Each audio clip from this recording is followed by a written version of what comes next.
Il y a une vraie prise de conscience que ça fait 20 à 30 ans que le gouvernement et les syndicats qui ont la majorité aux négociations conventionnelles ne font pas leur boulot. On est dans une situation catastrophique en médecine de ville, comme à l'hôpital. On est dans une situation où on n'arrive plus à travailler dans de bonnes conditions, où on fait de l'abattage, on voit des patients toutes les 10 à 15 minutes, mais ce n'est pas suffisant. On a des patients de plus en plus complexes, on ne peut plus gérer en ville et en même temps il n'y a plus de lit d'hôpital. Donc c'est pour ça qu'on est dans la rue aujourd'hui, c'est qu'on n'en peut plus, on a besoin de meilleures conditions de travail, on a besoin d'une revalorisation de nos consultations pour pouvoir au mieux gérer nos cabinets et surtout améliorer l'accès aux soins et que les patients puissent être pris en charge de la bonne manière.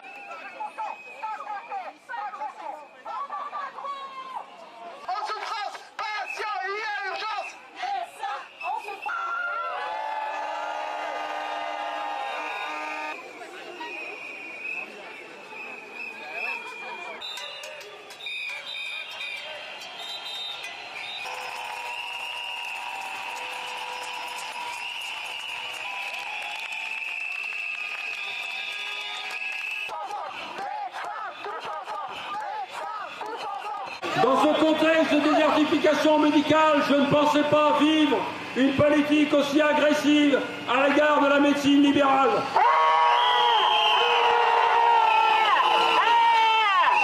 Je désespérais de voir venir la révolte et Médecins pour demain, vous êtes arrivés.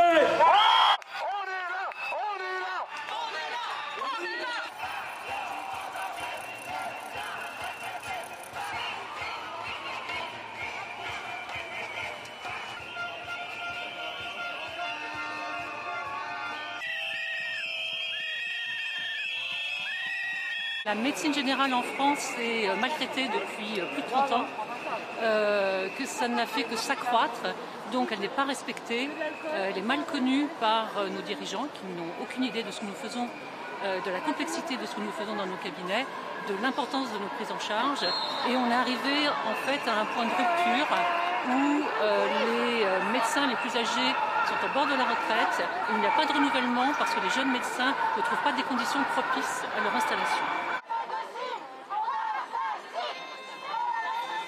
C'était pas le bon moment parce que il y avait une triple épidémie, VRS, Covid, grippe. Malheureusement, la médecine elle est tellement en danger aujourd'hui que c'est jamais le bon moment.